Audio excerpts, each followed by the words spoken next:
No, I didn't. From a very early age, I had a knowing.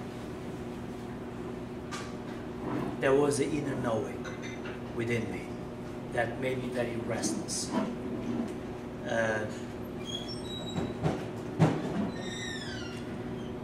Been blessed with gifts.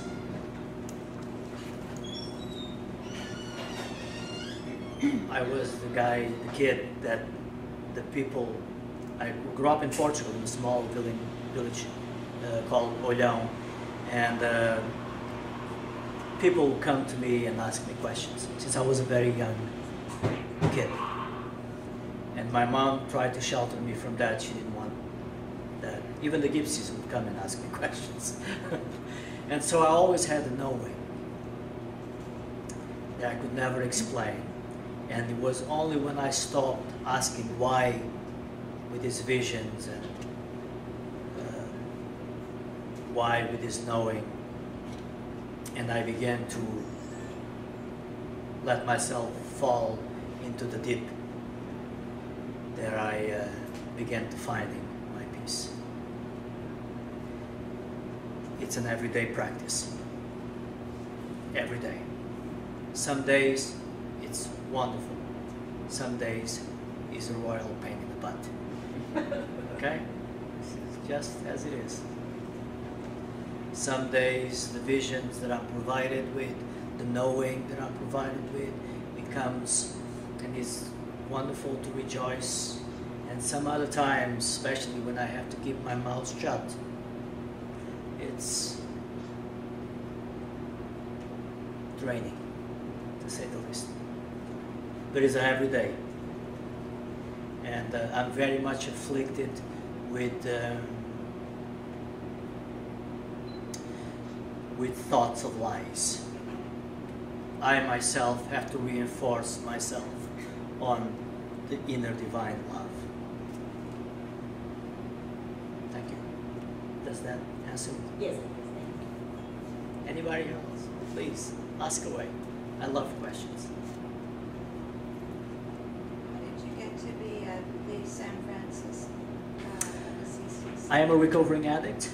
I was an heroin junkie for many years, and 14 years ago I had my spiritual awakening, and it began the process of understanding, of recognizing. I believe that drug addicts and alcoholics are truly chosen ones. They basically, when we have been seen as these horrible junkies, basically we are folks that seek the divine with a desperation that very few people do. There is a taste within us for the light that somehow we have known, we just cannot explain. And so, not knowing how to touch that light have sent us, many of us, into these paths of self-destruction. And once God finds it that we have reached that breaking point, some of us have those two choices. One, to say yes to the divine and come out of it and share, or move into a more darker place in our lives. Some of us don't make it.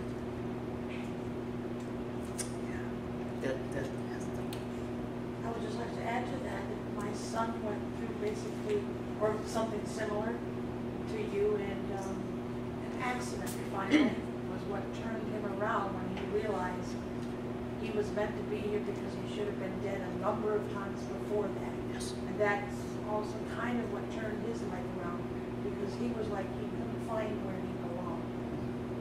Yes. So I just wanted to add to that. Thank you, thank you. And I think there's some support there. My oldest daughter as well. I had seen a vision that if she didn't change her life, because she was alcohol and drug addicted, that she would die by the time she was 30. So she came very close to that overdosing, and she remembered what I had said, that if she didn't turn her life, that she would be gone. So since then, she has 2 master's degrees. She is an alcohol and drug counselor with a master's degree in Berkeley. That's where she lives. And same thing, she's very, Buddha is who she resonates with.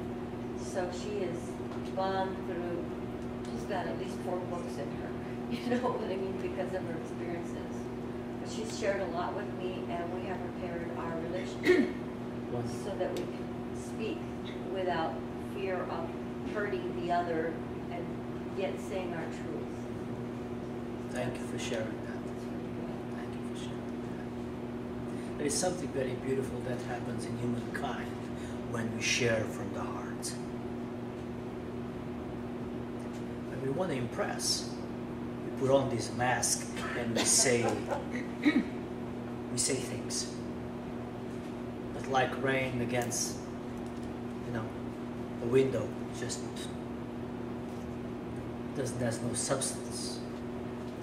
When we share, that rain, that beauty soaks in, creates healing. There's a great deal of healing in sharing, in stories, our experience, strength, and hope. What advice do you have to for individuals that to try and make them want this for themselves? Prayer. Just prayer. The greatest gift that a family member, a loved one, can give to someone that suffers from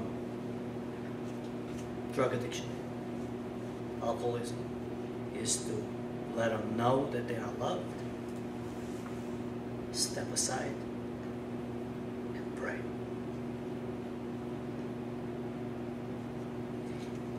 You can tell an addict or an alcoholic, but you can't tell them much.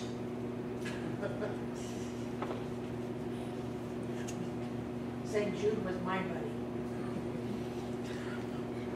Anyone else? Please. The story that you shared with us about when you were a little boy, and that you had your head on the lap of a male figure with long hair, do you think that could have been you as an adult? I believe Looking that. back I believe at that yourself? today. Yeah, I believe that. Yeah, I believe that. I believe that. With your long hair. I mean, that's the first thing I thought yeah, when you were sharing that I story. believe with that. your In the long beginning, hair. I thought it was Jesus, and I go in and out of that belief. I have a deep love for Jesus Christ. I don't hide that from anybody.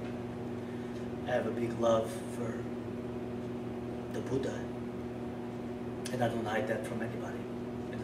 But you suffered such a deep tragedy at 7 years old that, to me, it was like you as an adult giving you as a little boy reassurance Yes. that you were, Yes. as an adult, going to live a life of peace and tranquility. Yes. Thank you. Yeah. I've seen it like that.